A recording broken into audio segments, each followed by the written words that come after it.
Ganya Nah. Ya, Dan gue Vi. Diana. Ya, kita kembali lagi Di ngomongin wedding. Nah, ini dia hashtag ngobrolin wedding. Oke, kemarin-kemarin kita udah ngomongin berbagai macam topik. Udah ada kita ngomongin wedding dream, kita sempat ngomongin jodoh, budgeting, modal nikah. Nah, sekarang kita mau ngomongin obrolan yang masih berhubungan seputar wedding, yakni Tradisi wedding terunik di Indonesia. ya, berbalik yang kita tahu wedding itu cakupannya luas banget. Setiap negara punya tradisinya masing-masing, punya budayanya masing-masing, termasuk juga negara kita. Negara kita aja dari Sabang sampai Merauke ya Bu ya, banyak banget. Dan pasti banyak banget tradisi terunik dengan filosofi. Ya, dengan kepercayaannya mereka, dengan tradisi-tradisinya mereka, dan juga tentunya semua itu berhubungan dengan budaya mereka. Kita ada beberapa tradisi wedding yang unik banget di sini, yang personally ada beberapa yang belum pernah gue temuin. Gue pun. Nah, ada beberapa belum pernah gue temuin. Nah, kalau misalkan teman-teman siapa tahu ini adalah tradisi-tradisi wedding di daerah kalian nanti bisa tulis di kolom komentar kalau misalkan mungkin kalian tahu tradisi-tradisi wedding yang menurut kalian lebih unik di daerah gue. Ini ada lagi yang lebih unik, kalian juga bisa Atau sharing ke kita. Lebih tahu detail. Betul. Karena mungkin itu asalnya dari mereka. Atau mungkin mereka udah mengalami sendiri tradisi wedding ini tuh. Kalian boleh share pengalaman kalian nanti di kolom komentar ya. Oke, langsung aja kita masuk ke tradisi wedding terunik tradisional pertama versi Ganya Nah Wedding Team adalah prosesi melem harupa dari Sunda. bener nggak sih ngomongnya gitu? Melem harupa itu orang Sunda ya? Nah, Melem ya. kalau misalkan nggak bener, tolong dibenerin ya gimana cara ngomongnya bener. Prosesi melem harupat ini prosesinya dari Sunda, dimana calon pengantin pria katanya akan memegang 7 tongkat dan calon pengantin wanita nantinya akan menyalakan tongkat tersebut, bertujuan untuk melambangkan amarah suami yang bisa dipadamkan dengan kelembutan sang istri. Oh, jadi suaminya api, istrinya air. Nah, jadi membuat suatu simfoni. Oke. Lalu setelah upacara ini nanti kedua calon pengantin harus melakukan nincak endok, di mana katanya calon pengantin pria akan menginjak kulit telur sampai pecah dan calon pengantin wanita akan membersihkannya. Ini nih ada tradisi yang serupa juga nih kalau nggak salah. Iya benar. Injak telur. Dan setelah itu kedua calon pengantin akan melepaskan burung merpati putih yang melambangkan bahwa mereka siap meninggalkan rumah orang tua untuk membangun rumah tangga. Nah, berarti kalau misalkan abis akad masih pulangnya ke PIN, ya Pondok Indah Mertua. karena itu kita nggak tahu tuh. Jadi gimana, mungkin nanti yang lebih tahu teman-teman yang orang Sunda boleh dikasih tahu ke kita detailnya. Kalau misalkan abis akad pulangnya ke Pondok Indah Mertua, apakah masih perlu juga melepaskan burung merpati putih, atau memang si burung merpati putih ini sebagian tradisi yang dilakukan hanya untuk simbolis saja? Betul. Seperti itu. Nanti boleh dikasih tahu ke kita ya. Selanjutnya Ada prosesi sinamot atau sama kayak uang panai di Bugis atau Makassar. Nah, besaran angka uang panai ini disesuaikan dengan strata Sigas. Oh, yang kayak dia oleh satu berapa, ya, S2 berapa, betul, gitu. Tapi gue suka nih, ternyata kalau uang panai ini maksudnya adalah supaya si pria itu punya kegigihan untuk kalau uang panainya besar atau uang yang harus dibayarkan karena istrinya mungkin pendidikannya bagus atau karirnya bagus, dia akan menghargai dengan cara memberikan mahar yang besar. Tapi semua balik lagi ke kemampuan finansial masing-masing, terutama finansial si cowoknya. Karena banyak juga kan kejadian yang ceweknya tinggi stratanya tapi cowoknya enggak, jadinya yang dia jadi. tapi itu kan zaman dulu. Ada juga zaman sekarang. Oh serius loh? Iya. Ya ampun, sedih banget dong, cinta ketok mahar. Iya, karena orang tuanya nggak akan ngasih, karena buat dia orang tuanya itu sudah dia punya standarnya harusnya segini, jadi orang tuanya ngasihnya segini, calon suaminya harus setidaknya sama atau paling tidak melebihi. Makanya kenapa ada yang bilang jangan ngajak anak gue susah, karena gue sudah susah-susah. Itu make sense sih. Itu make sense. Sudah susah-susah ngebiayain pendidikan segala macam. Jadi laki-lakinya tuh jangan cuman dia kan perempuan. Justru sebenarnya ada nilai filosofinya bahwa sebegitunya anak perempuan sangat cintai sama keluarganya, berarti calon pengantin laki-lakinya harus bisa juga menghargai itu sama istrinya. Ya make sense juga sih kan? Iya. Betul. Orang tua pasti ingin yang terbaik buat anaknya. apalagi sesudah selesai pernikahan kan tanggung jawab orang tua kan sudah beralih kepada suaminya kan. Ya, jadi make sense kalau misalkan orang tuanya ingin mendapatkan jaminan secara finansial bahwa nanti setelah menikah anak saya akan baik-baik saja. Setidaknya cukup lah makan, kebutuhan basicnya cukup lah setidaknya. Gitu. Jadi jangan langsung ngejudge, matre nih. jangan. Ada maksudnya pasti. Betul sekali. Oke, next. Selanjutnya ada tradisi orang Pidung di Kalimantan, di mana upacara pernikahan dari tradisi orang Pidung ini kayaknya tampak ekstrim. Soalnya mereka, masyarakat Pidung dari Kalimantan itu dilarang ke kamar mandi saat upacara pernikahan. Jadi pasangan pengantin tidak akan diizinkan untuk pergi ke toilet dengan alasan apapun selama 3 hari 3 malam. Aduh, kalau sakit perut itu gimana? Jika ternyata gagal, keduanya dinyatakan akan terkena musibah dan akan mempengaruhi kehidupan rumah tangganya. Ini serem banget. Ya Allah. Tapi buat gue, tadi sempat ngobrolin ya ngobrolin sama itu. Menurut dia bisa jadi gini, untuk menahan hasrat mau pipis aja dia nggak bisa nahan, apalagi hasrat yang lain. Mungkin itu ada nilai filosofinya nih. Mungkin sih, tapi kalau misalkan habis itu kencing batu gimana? Kalau misalkan teman-teman ada yang dari suku Tidung atau dari orang Kalimantan atau siapapun yang kalian yang tahu lebih benar. detail tentang tradisi ini bener atau enggak seperti itu, karena kita based on research juga ini ya dari artikel-artikel. Apakah benar faktanya seperti itu, harus 3 hari 3 malam dan benar-benar nggak boleh kemana-mana gitu kan? Atau enggak, atau mungkin informasi yang kita barukan nggak sepenuhnya benar gitu kan, boleh di kasih tahu ke kita di kolom komentar. Atau mungkin aja dengan ketentuan kayak di kamarnya mungkin udah kamar mandi kali. Kan dia nggak boleh ke toilet. Oh iya juga ya. Bukan nggak boleh keluar, bukan. Oh iya benar juga. Tapi katanya juga banyak orang yang nggak setuju sih sama upacara ini. Teman-teman terutama yang orang Kalimantan nih ya, tolong pencerahannya untuk kita. Selanjutnya, tradisi Kromojati dari Yogyakarta, tepatnya di daerah Gunung Kidul. Ini ada tradisi yang lucu, tapi ini sih kece banget sih kalau menurut gue pribadi, keren banget. Ini kayak sebuah terobosan baru gitu. Ini sebenarnya bukan tradisi yang berlangsung sejak masa nenek moyang kita, berbeda dengan tradisi-tradisi sebelumnya. Nah, tradisi Kromojati ini baru ada sejak tahun 2007. Calon pengantin pria, terutama di desa Bohol, diwajibkan menanamkan setidaknya 5 bibit pohon jati. Nah, kenapa? Uniknya aturan ini ditetapkan bukan sekedar sebagai mahar aja, tapi juga untuk mewujudkan kelestarian lingkungan. Wih, kece. Kita tepuk tangan dulu lah. Shout out. Keren banget.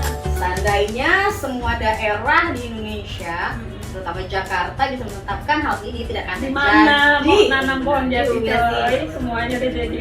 Nggak usah pohon jati, pohon apa aja gitu kan. Kita akan Gitu. tercipta lingkungan yang lebih bagus lagi. Gila deganya tim Gold 2022 masih dari kemarin kita buat topiknya. Yoi banget. Yoi. Next. Ini ada Adol Dawet dari Jawa Tengah. Nah, dalam prosesi ini, orang tua pengantin perempuan akan berjualan dawet dan menerima bayaran berupa pecahan genting dari pembeli-pembelinya. Tradisi unik ini menjadi contoh bagi calon pasangan untuk saling membantu dalam membangun rumah tangga. Oh, ini kita sering lihat ya, jualan dawet. Kalau misalkan buat kita nih ya yang bukan orang Jawa Tengah gitu kan, itu saat kita datang ke suatu resepsi dengan tradisi adat yang berbeda dengan budaya kita, itu pasti satu jadi pengalaman yang unik, ya menarik dan unik juga, dan tentunya nambah wawasan juga buat kita. Dan itu memang sih pentingnya kenapa masih harus melestarikan pernikahan tradisional, karena ya kita banyak banget budaya-budaya kita yang mana sebenarnya kalau misalnya orang mikir budaya itu nggak masuk akal, enggak semuanya begitu. Enggak semuanya begitu. Ada sisi lain yang dimana justru itu sangat bagus sekali. Betul. Dan nenek moyang kita tuh punya filosofinya tersendiri terus dengan kepercayaan mereka yang mungkin berbeda dengan kita pada saat ini gitu ya. Pasti maksudnya baik. Iya, dan ada filosofinya pasti seperti itu. Makanya memang mungkin jangan sampai bisa ngelupain sejarah dan jati diri bangsa ya. Betul. Biar kita juga jadi nggak salah paham sama bangsa kita sendiri. Kita tebal sekali hari ini. Wow, kece. Selanjutnya tradisi Maweh dari suku Dani. Nah, ini setiap 4 hingga 6 tahun sekali mengadakan pernikahan massal dan dengan cara dikumpulkan calon pengantin perempuan dijaga dengan ketat dan dirias secara bersama-sama oleh masyarakat setempat.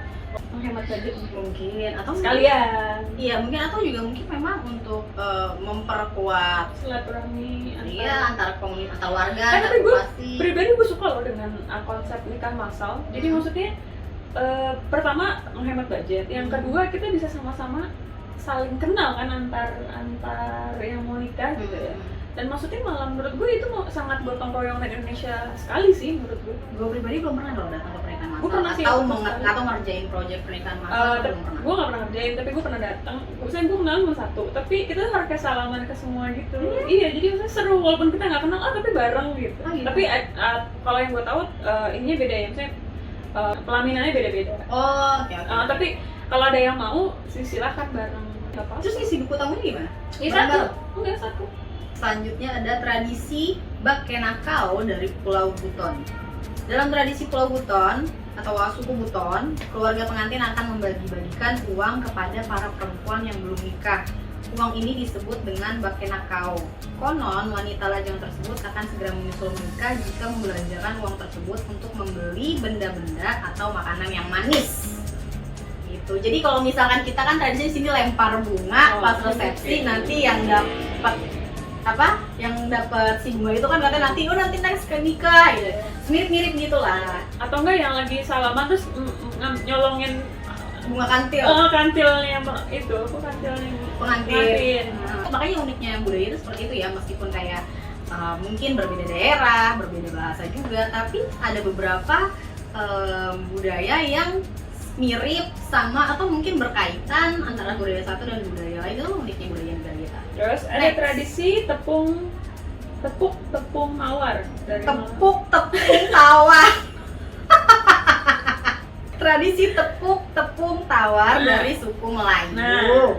Nah, di mana pada upacara adat pernikahan budaya Melayu, prosesi tepung tawar, gue takut salah lagi ngomongnya, bertujuan sebagai rasa terima kasih dan bentuk syukur kepada Tuhan Yang Maha Esa. Juga untuk memohon doa restu dari tamu undangan dan menghadirkan kegembiraan atau kesenangan untuk kedua mempelai. Di samping itu juga bermakna sebagai simbol penolakan terhadap segala bala dan gangguan di kemudian hari.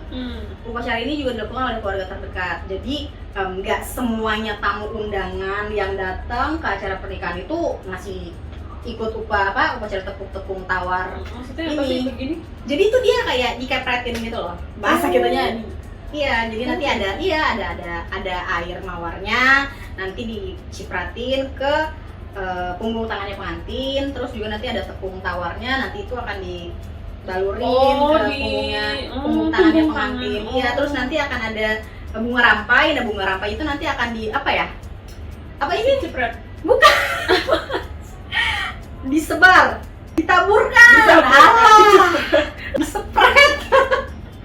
Akan ditaburkan ke kedua pengantin, kedua pasangan mempelai. Seperti itu, dan nanti akan diakhiri dengan doa oleh alim ulama. Bunga rampai itu apa ya? Bunga rampai. Gue nggak tahu jelasinnya, tapi gue tahu. Tambahan lagi, si tradisi tepung tawar ini nggak cuma dilakukan untuk pernikahan aja sebenarnya. Jadi dia ini adalah suatu tradisi untuk kayak selamatan gitu. Jadi hajat apapun bisa. Selanjutnya ada tradisi pernikahan merarik dari suku Sasak atau Lombok, atau kayak kawin colong dari Banyuwangi. Ya, dari suku Osing tepatnya.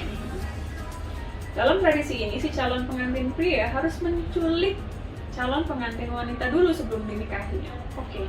Tradisi itu dikenal dengan sebutan merarik atau pelarian. Caranya cukup sederhana.